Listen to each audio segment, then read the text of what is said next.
Though orcs and humans and tides of darkness had undoubtedly propelled Blizzard Entertainment's early success in the industry, the ultimate disappointment of Warcraft Adventures thrust the series' future into uncharted waters. With Lord of the Clans left to collect dust in its silicon sarcophagus, it seemed that the chance to unravel Warcraft's rich lore, too, had been lost forever. It was I who was betrayed. But with luck, Adventure's story would yet find roots in a new title, and blossom into one of the greatest epics of the Warcraft universe.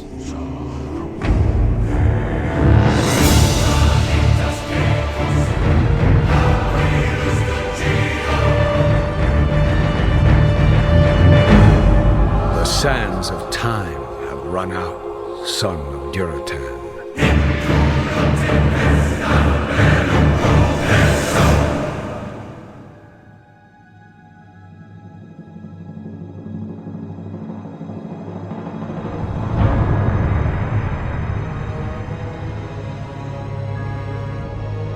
By the end of the 90s, Blizzard Entertainment had firmly established itself in the gaming world as a force to be reckoned with.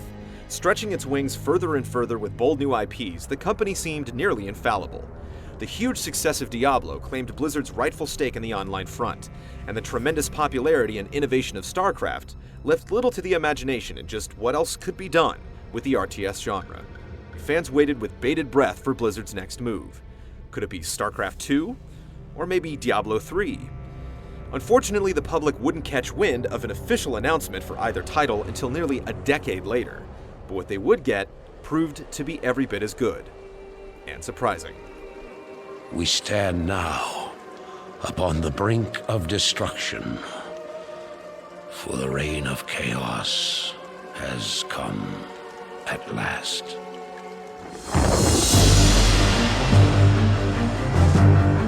Warcraft 3: Reign of Chaos was released on July 3, 2002. Rob Pardo, who had done previous work on StarCraft and Brood War, took up lead designing duties for the project. Lore writer Chris Metzen graduated to the role of creative director, while longtime series artist Samwise Didier made the ranks of art director, titles that the two hold to this very day. Warcraft 3's creative team spanned an impressive resume of old and new blood contributing to the project, not the least of which were composers Tracy W. Bush, Derek Duke, Jason Hayes, and Glenn Stafford, the musicians responsible for shaping the sound of Warcraft as we know it today. And the now world-famous Blizzard Cinematics department that produced some of the most impressive pieces of CG in a game to date. The remnants of the past scar the land,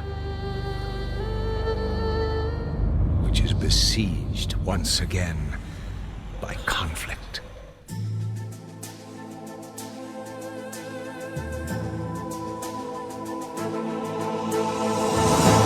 Hear me, Night Elves. The time for reckoning has come. Warcraft 3's expansive storyline was far more ambitious than any that had preceded it. Beginning with the harrowing vision of an unknown threat, Reign of Chaos set into motion the story of one of Azeroth's original evils, and the valiant efforts of the heroes that would band against it. It was a tale of corruption and betrayal, detailing the rise and fall of some of video game history's most tragic characters. But it was also one of redemption, molding perceptions of the once barbaric orcs into the noble tribe of shamanistic warriors portrayed today. I appreciate your help, Miss Proudmoore. Yet another day I thought I'd never live to see. The world of Azeroth was expanding, and by all accounts, its lore had transcended into a universe all into its own. It would only take an equally ambitious game to tether it all into place. The vision set the bar for a game unlike any the company had ever seen before, one that would marry the deep history of Warcraft with a flexible 3D engine to deliver the experience.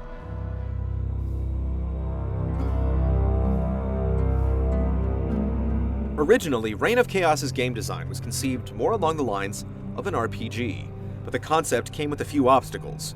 The proposed camera angle was fixed to a near first-person viewpoint, limiting the player's scope of the map and interaction with nearby buildings. The idea would also scale back on the number of units present, as well as the way that they would be controlled in battle. After careful contemplation, the team inevitably settled back on the series' RTS roots, now with an isometric view and a free-roaming camera.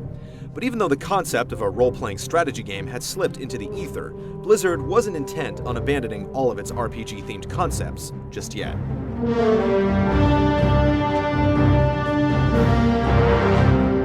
Each racial campaign in Reign of Chaos consisted of a seamless line of quests that revealed the immediate objective at hand. Some objectives came as a result of plot developments occurring at the beginning of each mission, unveiled through in-game cutscenes utilizing the new 3D engine.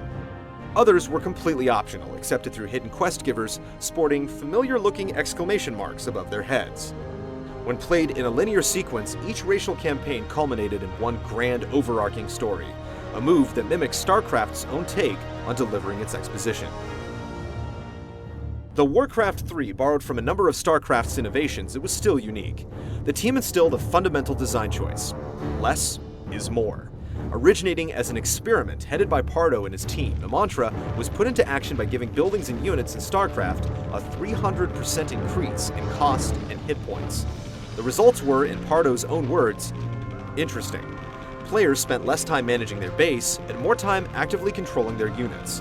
To further refine the formula, Warcraft 3 was given a lower food cap, an upkeep system to keep armies small, and intuitive squad formations to give players better control of their diminutive battalions. The board had already been set. All it needed now were its pawns.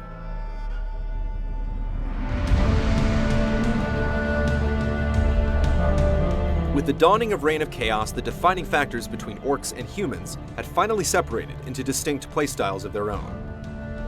Unrivaled in brute strength, the battle-hardened orcs laid claim to some of the game's strongest ground melee units. The versatile humans, on the other hand, found equal footing on all grounds of combat, aided by the utility of powerful spellcasters and siege units. Apart from the return of one of Azeroth's oldest rivals, Warcraft 3 also saw the entrance of two new adversaries. The clandestine Night Elves, masters of magic and mobility, were lords of the bow and arrow, while the enduring undead found much use in an unlikely resource: corpses.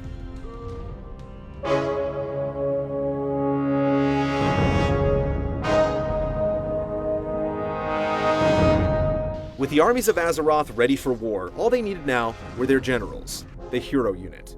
Unlike Warcraft 2's hero units, which were merely brawnier versions of base units, the hero units of Warcraft 3 were uniquely realized, spell-heavy fighters, specific to each race. Summoned from various altars, these heroes had to be subsequently leveled, equipped, and cared for in combat, but for all the toil came a powerful ally to shift the tides of battle.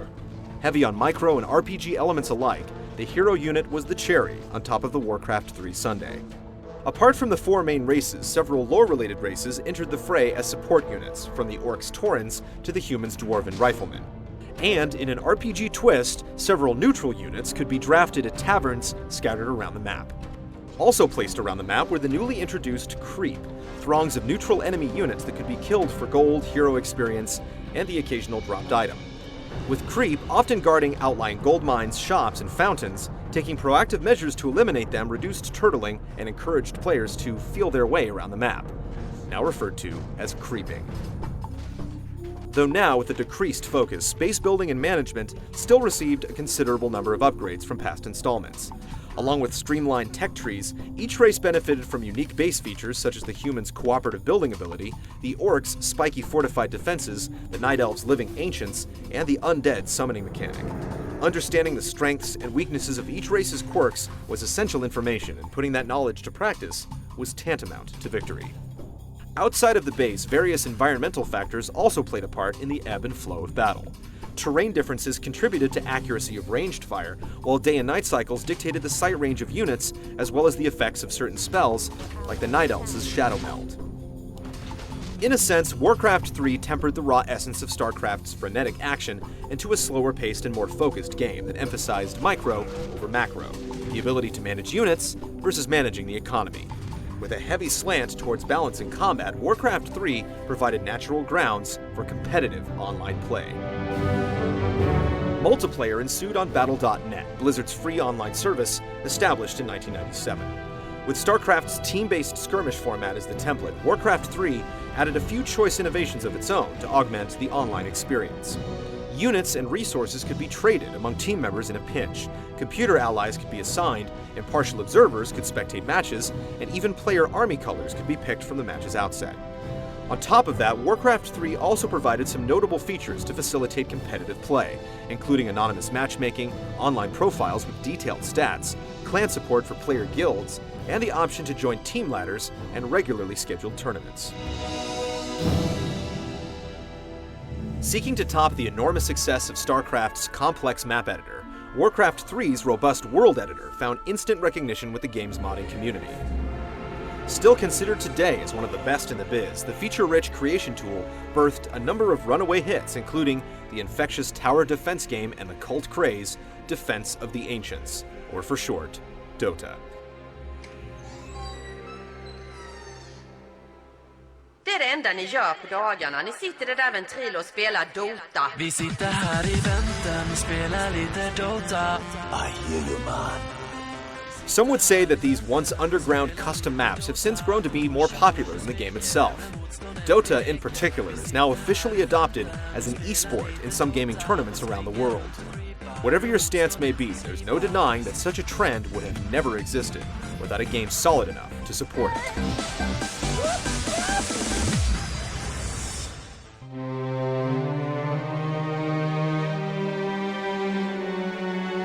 Debuting to universal acclaim, Warcraft 3 made its mark in Blizzard history as one of the most popular video game releases ever, with nearly 4.5 million units shipped to stores and more than 1 million of those units sold in little under a month, beating the previous record set by Diablo in 2000. The prodigal son had returned, and it would enjoy its spot as one of the top PC games in the years to follow. Betrayer. A year later, on July 1st, 2003, Blizzard released Warcraft 3's expansion pack, The Frozen Throne, featuring a host of new heroes, units, tile sets, maps, and features specific to both the single and multiplayer aspects of the game. The newly packaged campaigns outline the events following the successful rout of the Burning Legion at the end of Reign of Chaos, putting into play a number of interesting occurrences along the way. Thrall would gather his people and found the Orcish capital of Orgrimmar, while the Banshee Queen Lady Sylvanas Windrunner would earn her free will from her masters, going on to establish the splintered faction of Undead Rebels. From here on out, we shall be known as the Forsaken. Illidan the Betrayer would later proclaim himself the Lord of Outland, while the Death Knight Arthas would ascend the icy slopes of the Frozen Throne and crown himself the one true Lich King. The dangling threads of fate set the stage for an epic adventure. All it needed now were its adventurers.